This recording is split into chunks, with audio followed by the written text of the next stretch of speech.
रेवाड़ी जिला लोक संपर्क एवं कष्ट निवारण समिति की मासिक बैठक का आयोजन आज सामाजिक न्याय राज्य मंत्री ओपी यादव की अध्यक्षता में किया गया, जिसमें 10 परिवाद पिछले महीने की बैठक में लंबित रखे गए और 22 परिवाद नए रखे गए। बैठक के दौरान शिकायतकर्ताओं ने डीटीपी, शिक्षा विभाग, एचएसवीपी और पटवारी की कार्यशैली पर सवाल खड़े किए, जिस पर राज्य मंत्री ओपी यादव ने इन सभी मामलों में कार्रवाई कर अगली बैठक में जवाब देने के निर्देश दिए हैं। डीटीपी पर आरोप लगाया गया कि विभाग शिकायतों के बावजूद अवैध निर्माण को नहीं रोक रहा है। खानापूर्ति के लिए केस दर्ज तो करा दिया जाता है, लेकिन अवैध निर्माण को ध्वस्त नहीं किया जाता। जिले में ऐसे काफी स्थान हैं जहां अवैध निर्माण हो रहा है, जो जिला योजनाकार की कार्यप्रणाली पर सवाल खड़ा करता है। वहीं शिक्षा विभाग पर सुमोकातोपुरे के स्कूल में शिक्षकों की कमी और बिल्डिंग संबंधित शिकायत के समाधान के लिए गलत जानकारी पेश करने का आरोप लगाया गया है। विभाग ने बैठक में पहले लिखित जवाब के लिए फोन तक नहीं उठाया। इस मामले में शिकायतकर्ता 1.5 साल से शिकायतें कर रहे हैं और काफी बार कष्ट निवारण समिति की बैठक में ये मामला रखा जा चुका है, लेकिन बावजूद इसके अभी तक शिकायत का समाधान नहीं हो पाया है।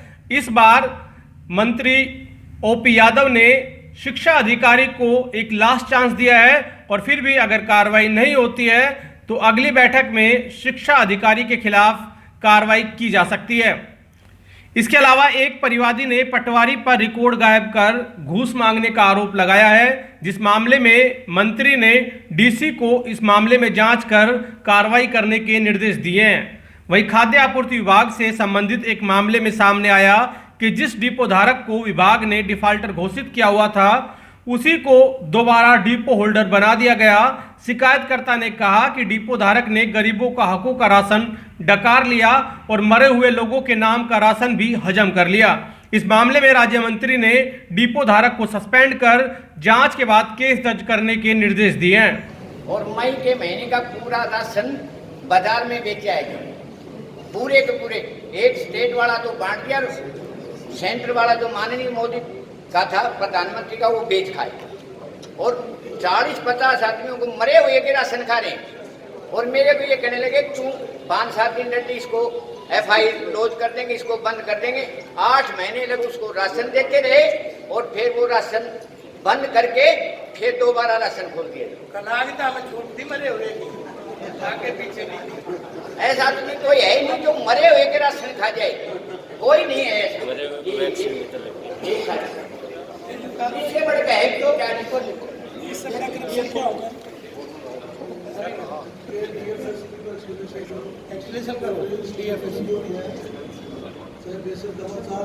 इतने चार्ज हो प्रदेश में है तो मेन सरकार बैठी है, अब उसको इससे ज्यादा जरूरी काम है क्या? और ये किसी के पास गए तो इसने ये कहा देख तू कहीं चला जा, करना तो हमारे वह मंत्री नहीं करेंगे। बोलिए प्रधानमंत्री के पास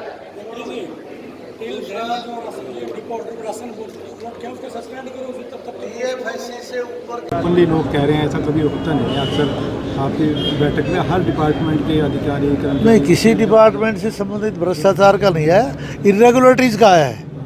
इरेगुलरिटीज का है। इरेगुलरिटी, अनियमितता और भ्रष्टाचार में अंतर है।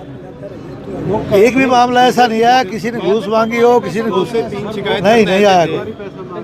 हाँ, एक था कि कागज गुम कर दिया, पटवारी का ये था मैटर और हमने उसकी इंक्वायरी की। जिला शिक्षा अधिकारी के खिलाफ भी कई आवाज उठी, लेकिन दबा दिया गया यहीं पे। नहीं, जिला शिक्षा अधिकारी की कुछ ढिलाई और अनियमितताएं थी। अगली मीटिंग तक उसको अपनी कार्रवाई पूरी करने के लिए हमने कहा है, नहीं करेंगे तो उनके खिलाफ सख्त से सख्त कार्रवाई करेंगे। सर, हर मीटिंग के बाद 2-3 मीटिंग तक पेंडिंग चलती आ रही है, तो कार्रवाई तो कभी हो ही नहीं रही किसी के खिलाफ, तो कोई एक्शन कैसे? कई बातें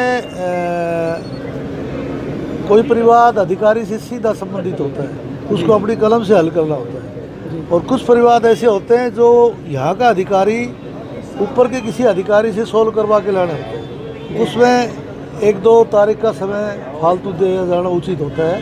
और जो परिवाद यहीं के लोकल अधिकारी को अपनी कलम से निपटाना है, उसमें बेसिक से समय ना दें। कई ऐसी शिकायतें थी सर जो सालों से पेंडिंग है।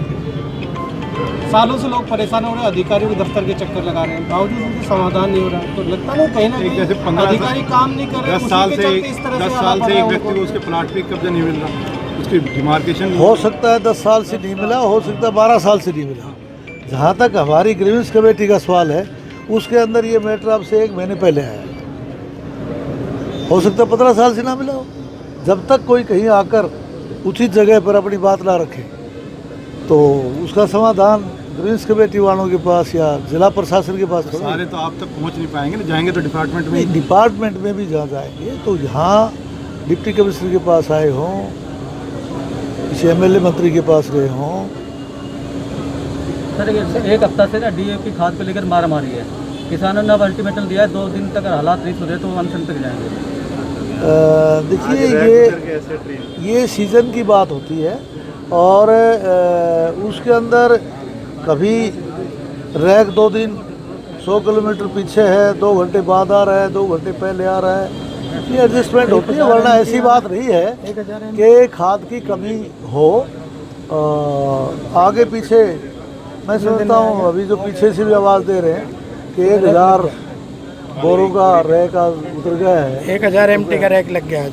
1000 MT, हाँ MT मीट्रिक टन यानी कि आज रैक लग गया है रेवाड़ी में। यानी कि एक मीट्रिक टन में 20 कट्टे होते हैं। किसान तो ये भी कह रहा है कि ऐलनाबाद चुनाव जीतने ही नहीं देंगे, शून्य से गिनती शुरू हो गई बीजेपी की।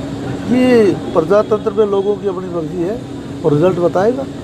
एक आप लोग मिले थे जो भावांतर भरपाई का जो मामला था, उसमें कुछ आया क्या पॉजिटिव सा? देखिए 500-600 रुपये तो वाकई में कम है। हमारी सरकार ने 600 रुपया भावांतर योजना का इस बार फिक्स किया।